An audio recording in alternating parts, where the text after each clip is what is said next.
You're traveling through another dimension. A dimension not only of sight and sound, but of mind. A journey into a wondrous land whose boundaries are that of imagination. That's the signpost up ahead. Your next stop? Call of Cthulhu. Hey everyone, it's your boy Hunt back with another great episode of Tabletop Recap. I'm filming this in the dead of night. It's like pitch black except for one little lamp in the room because we're talking about Call of Cthulhu today. What might be my new favorite TTRPG. I'm dead serious. I've only really played it once, but I fell so hard in love with it. But today we're talking about the Call of Cthulhu starter set for 7th edition. It's from Chaosium Inc. and Mike Mason and Friends. It's all you need to enjoy the horror role-playing of Call of Cthulhu. So it's a world of mystery, horror, and adventure in a box. The starter set contains everything you need to begin playing Call of Cthulhu, the tabletop role-playing game of mystery and horror. Players take on the role of investigators of mysteries, uncovering dark secrets, encountering strange monsters, and thwarting sinister cults. Together, you and your friends create and develop a story in which each of your characters plays a leading role, which could be foiling some deadly plot or stopping horrors from beyond space and time. Role-playing games are a social pastime. Everyone works together in a team, each playing an investigator character. One player runs the game, the keeper of arcane lore, but that's usually, that's basically going to be my role when we play Call of Cthulhu more. Who references the rules and presents the story and adventure plot to the other players. Think of it a bit like acting in a drama, but where there isn't a script.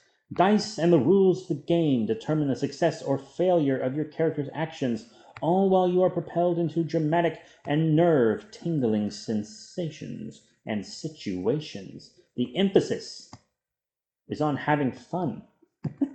Inside of this starter set, you get Book 1, which is an introduction, and also Alone Against the Flames. Alone Against the Flames is a solo introductory adventure that teaches you the basics of Call of Cthulhu as you play through a mystery. Book 2 is the Call of Cthulhu starter rules, just the basic rules you need for starting play to jump right in. You still do need the regular Call of Cthulhu's Keeper and Player handbooks, however. So keep that in mind, because it's not everything. This isn't Traveler. Book 3, Adventures. It has 3 starter adventures for keepers and players to explore. There are also 5 ready-made investigators. 2 professors. One's a languages professor, one's an archaeology professor. I'm actually going to use the archaeology professor for our Age of Cthulhu game that we're going to play at some point. And then there's 3 students of theirs. So they all kind of fit together for a nice Miskatonic University setting, you know? Also several blank investigator sheets, so you can create your own investigators without having to print them, which is handy.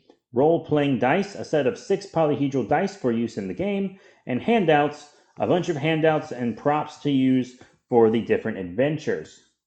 And the box comes packed with 4 classic adventures for over 10 hours of gameplay. Alone Against the Flames, which is basically just a choose-your-own-adventure path story. You just play one person, no keeper. And then 3 classic adventures from previous editions, Edge of Darkness, Paper Chase, and Dead Man's Stomp, which I have not looked through yet, but I will soon. I figured if there was only one adventure in this box, I would not have reviewed the box until I played the adventure. But since there's multiple adventures, I decided what I was going to do is review the box and then give each of the adventures their own episodes. So we're going to get actually 5 episodes out of this one box set, which is really cool.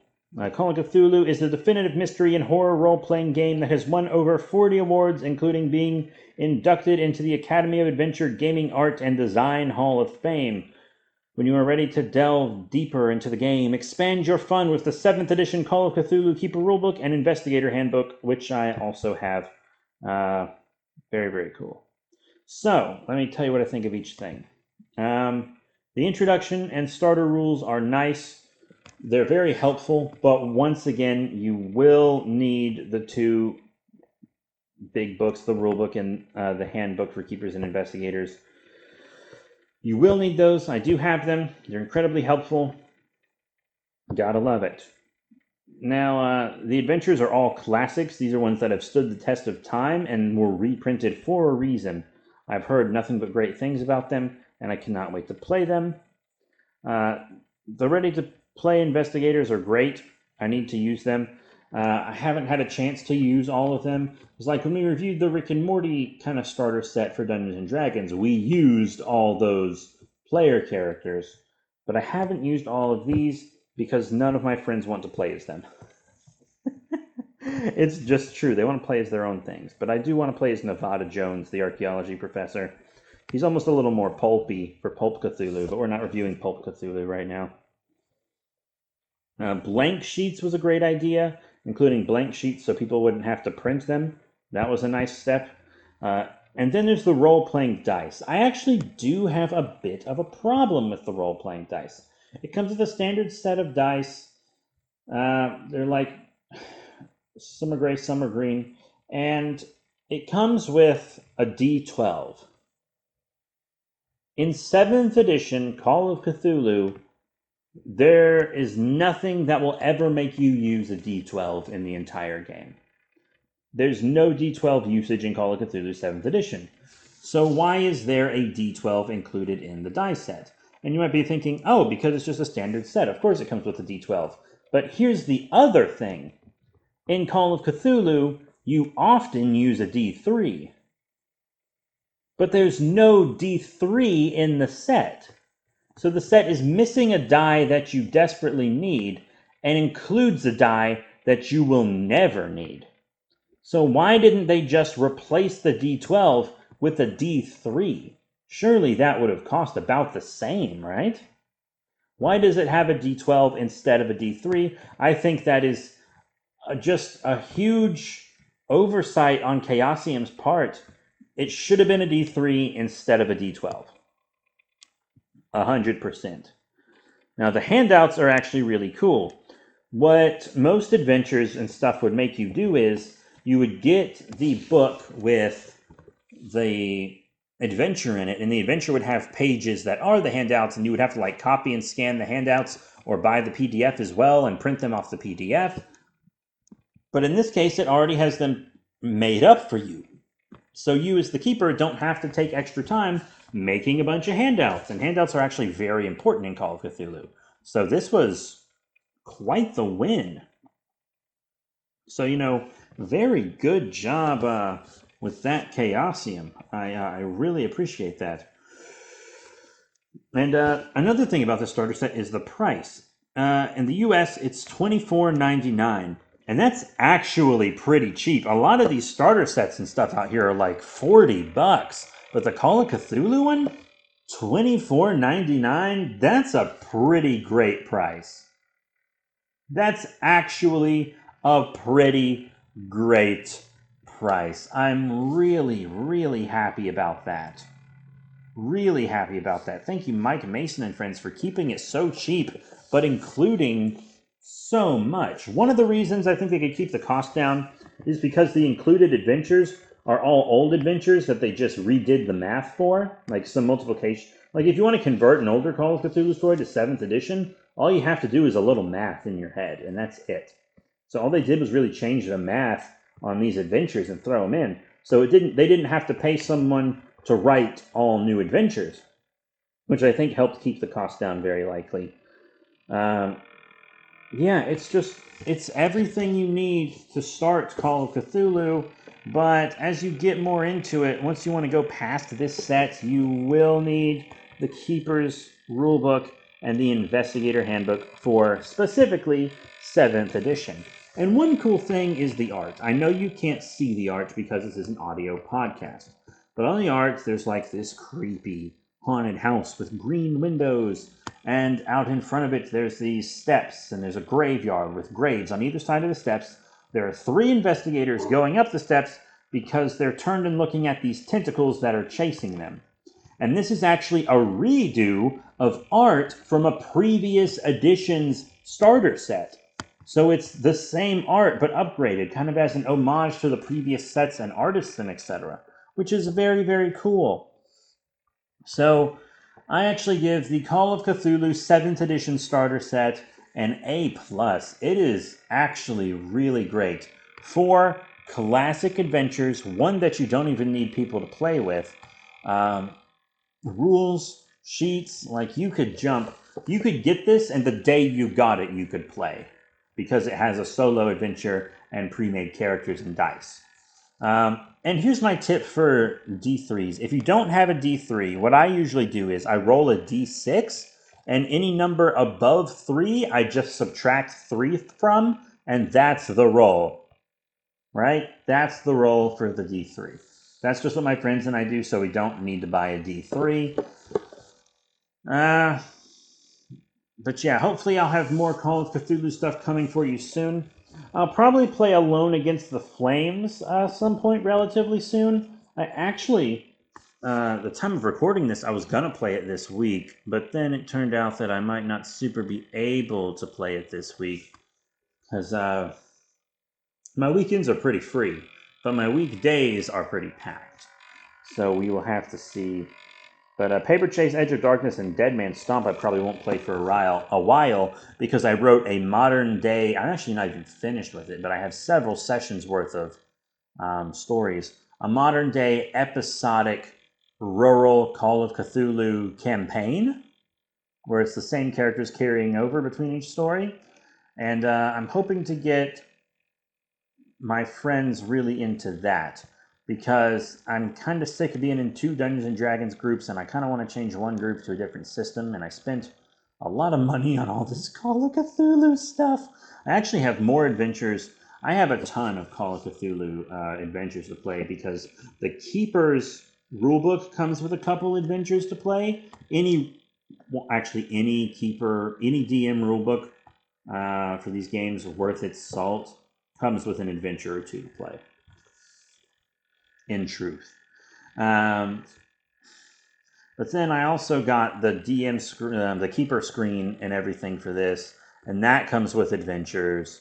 And if you download the free Quick Start rules from the Chaosium website, it comes with the classic adventure, The Haunting, for free. So there's a lot of stuff you can get. And if you order Call of Cthulhu books directly from Chaosium, you get the PDFs for free. And a lot of these Call of Cthulhu books are cheaper than Dungeons and Dragons. So Call of Cthulhu is straight up cheaper than Dungeons and Dragons. Like, if the price is a big selling point for all of you, Call of Cthulhu is cheaper than Dungeons and Dragons. It just is. It just is. I think it's because Dungeons and Dragons started all this TTRPG stuff. So, you know, you got to keep it, they keep it alive. But, yeah, I mean, that's mostly it for today. I did get a Rick and Morty card game, Total Rick Call, based on the episode of the same name. That's the Parasite episode from Season 2. I also have a bunch of the stuff for the, believe it or not, My Little Pony TTRPG, and a lot of that's going to be on its way soon as well. KeoCat from the last episode, she joined Big Boy Chungus's group that he DMs for, but she really wants to play the MLP TTRPG, and I've been dying to just play different systems because I'm sick of Dungeons and Dragons. Been playing Dungeons and Dragons for 11 years, people. I want to play something else. I just want to play something else, please. So we're definitely going to be doing that. I've actually already started preparing the adventure that's in the back of the rulebook for the MLP TTRPG. It's called Tales of Equestria is the name of the game. But it's like a pet sitting module, which is one of my jobs in real life is actually pet sitting. I make a good bit of money that way. You know, rich old white people love their dogs, but they love vacationing even more. So I just take care of everyone's dogs and houses while they're gone. And that's basically the module is your pet sitting, stuff goes wrong and you have to fix it. It's a very wholesome game, very fun game. It is for kids, obviously, so it's very simple to learn, which is really nice. So it's a great, I think it'll be good for KeoCat to help her get into TTRPGs more, because while she did enjoy that last Descendant to Avernus Dungeons and Dragons session that we had an episode over last week, she also didn't really roleplay a lot because she didn't really feel like she understood a lot of it. I'm sure that will change. But I think she's more excited for My Little Pony Tales of Equestria than she is for the next Dungeons and Dragons session, because she is actually a pretty big My Little Pony fan and actually has pet ponies in real life. And I have horses at my house in real life as well. So we are equine fans. But that's it. Thank you all very much for your support. Please remember to rate, comment, and subscribe. Check out all the cool links in the description below. We have a YouTube channel down there where we actually do a lot of unboxings and haul videos for tabletop gaming stuff. Like we do miniature unboxings, card pack openings. We do unboxings for sets of games and stuff, so you can see all the pieces and everything. It's a lot of fun. Check out the Facebook where we post lots of pictures of all the different games we play and post news and etc. We post a lot of news on Twitter as well. Twitter is more for B3 Productions as a whole, whereas the Facebook is really just for B3 Podcasts. But that is it. Thank you all once again.